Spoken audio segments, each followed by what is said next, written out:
Money.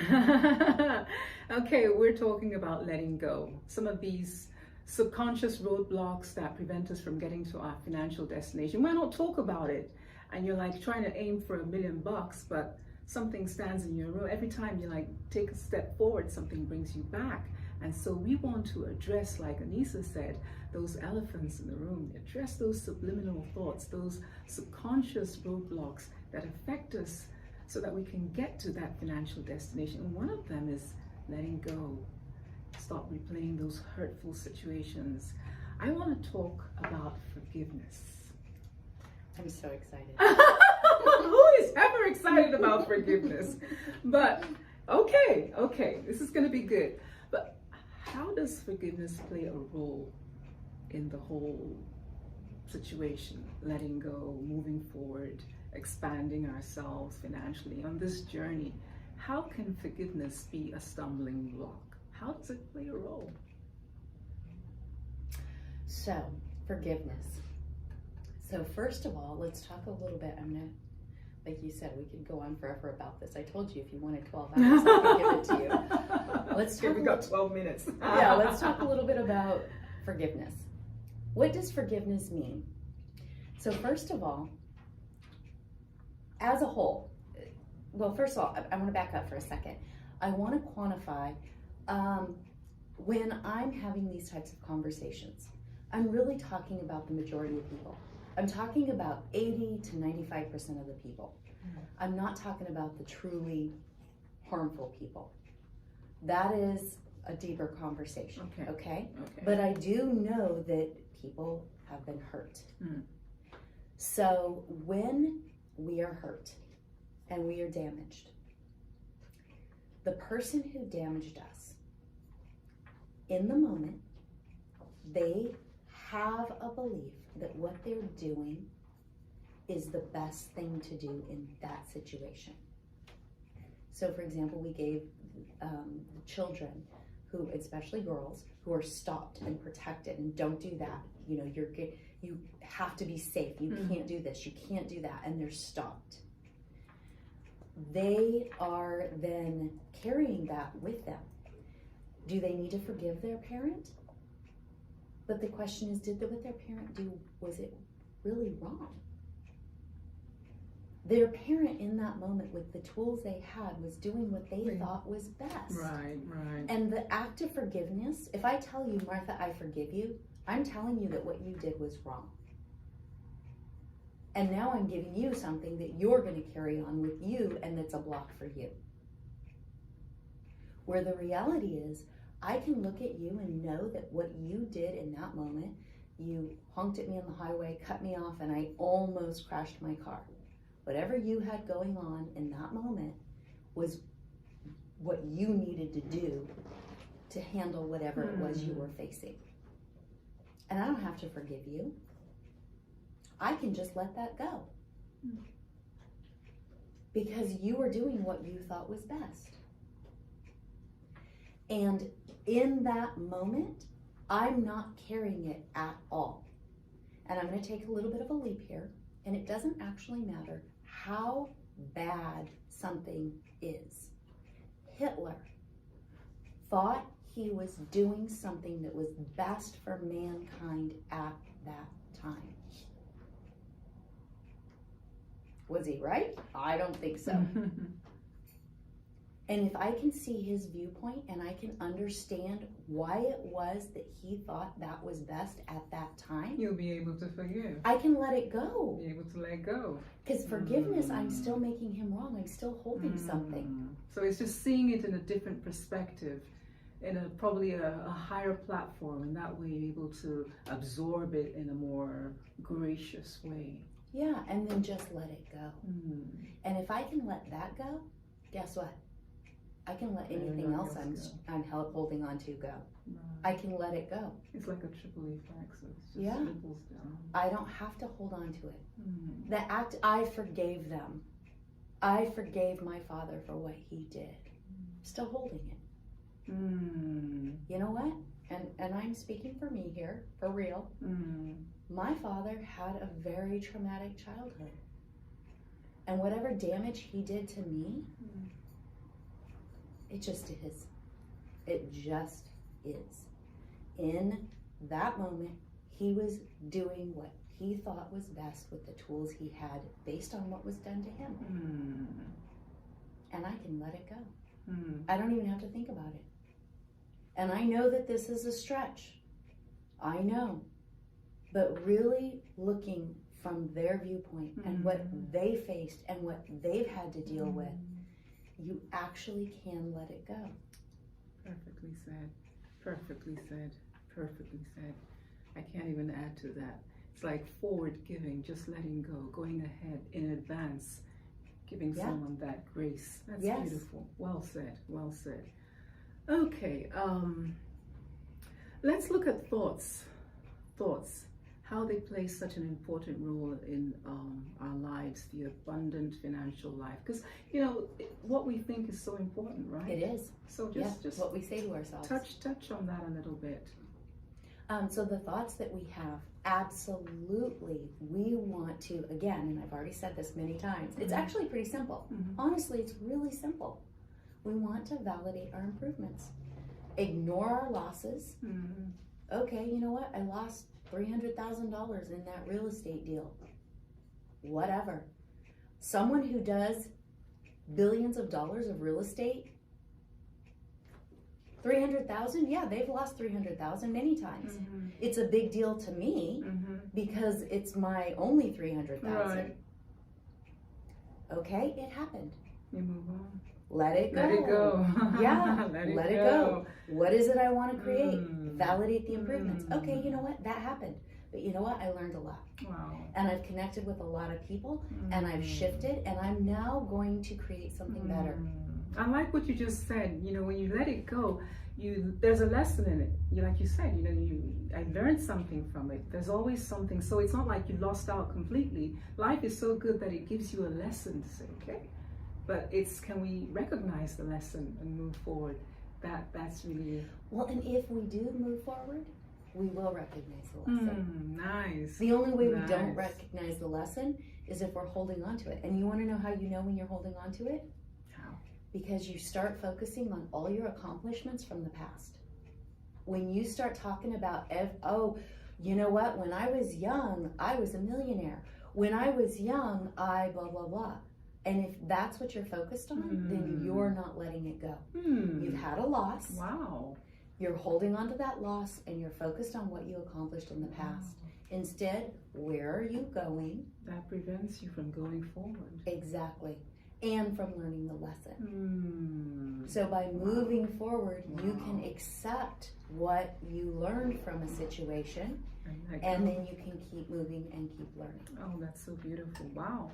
These are tips that are helping us as women, as individuals, moving forward, because sometimes we don't talk about these things. We kind of like just push it under the carpet and just keep moving on your life, and you're wondering, why am I not advancing? Why am I not getting to the place that I want? Why am I not growing as fast as I want? Because there are certain tiny little roadblocks that just prevent you. And that's what we're doing on this show. We're taking our time to just open it up so that we can have a free path of movement. All right, we've been talking about, life and all the things and lessons. I want to ask you, what is the best thing that life has taught you so far? Oh, wow. Okay, so here it is. Okay, I hope I can handle this. Yeah, this is high level. So I want a preamble. When you talk about things like forgiveness, you're in the muck. You're in the maze. When you start looking at letting go, you rise above the maze and you're looking at the whole scene. So one of the things from that viewpoint that I've learned is that love, despite all invitation to do otherwise, will solve every problem when it's combined with communication. If I can see others' viewpoints and I can love them no matter what, despite all invitation to do otherwise, and I can communicate with them, every problem on this planet can be solved. I like the way you said, how we hear love is the answer to everything, but you added communication. So it's not just enough to love the person and the person has no idea, you don't say or speak or communicate in whatever language it is. It could be verbal, it could be, touch or Yes. any, there are different ways that you communicate love. People have different love languages. So that's important. That's really nice that you just infuse that, because love, I get that. But the communication. Well, and the reason I added that, there's a very specific reason, because it's easy to run around going, oh, I love them, but I would not hang out with them. Mm-hmm. Oh, I love my neighbor, but I just can't talk to them. Mm-hmm. Do you really? If you're cutting your communication, you don't actually love them. Now, do you want to invite them over to Christmas and have them sleep on your couch for 6 months? Maybe not. Maybe not. I get that. But you know what? Having communication with someone, keeping that line open, even if it is, it's a great sunny day today, isn't it? Right. Isn't it a wonderful day? Right. So how's everything been going? Yes. How's work? Mm. Just keeping that communication open, keeping that flow. Mm. Everything in life is a flow, including money.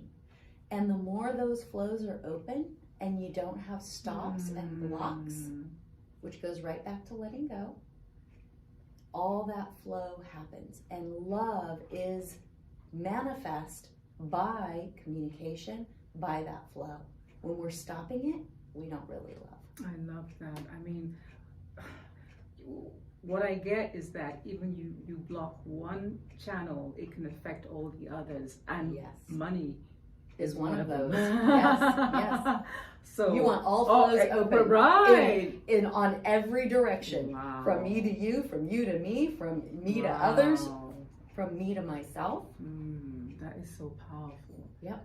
And sometimes we don't even realize what we're doing, the damage we're doing to ourselves just by not letting go, holding on. Yep, and stopping those flows. Oh my goodness, I love that. The flow, the flow, the flow. We need the flow. Yes, yes. Okay. All right. So let's just go on to business a little bit. So you're the director of business development at Astor International. Would you just tell us a little bit about what your company does, what you do? Just let us know a bit more about you on that side of you. Okay. So I'm going to actually tell you too. Is that all right? That's okay. Okay. So I am the director of business development for Astor National, and we have created a brand new product that is new to the market. We have a security deposit insurance that replaces the security deposit for tenants. And what that does is it allows people to be more mobile. So there's families, 5 people living in a 1-bedroom apartment because they don't have the money to move to a new location. They don't have first, last, and security. Right. So we replaced last month's rent and the security deposit with an insurance policy. Wow. So that's what That we do. is And beautiful. it helps families. That is lovely. That is amazing. And that, like you said, it's new, and I think it's a breath of fresh air. It will really help a lot of people. Okay, good. You obviously seem to do very well there. I want to ask you how, at the end of the day, at the end of the moment, at the end of whatever, how do you relax? How do you unwind as a woman? How do you refill and recharge your cup? This is one of my best questions. So you are going to, I think my answers have been fairly unconventional so far, so I'm just going to keep up with that. Okay. So the other thing that I was going to say I do is I have a nonprofit. Oh, okay. I do. It's called Pickpocket Girls. Tell us. And I help, it's not just girls, but it's been predominantly girls. What do you do? I help young adults, young women finish high school, get into college or into some kind of stable situation. And what I do is I help these able young ones to be more able.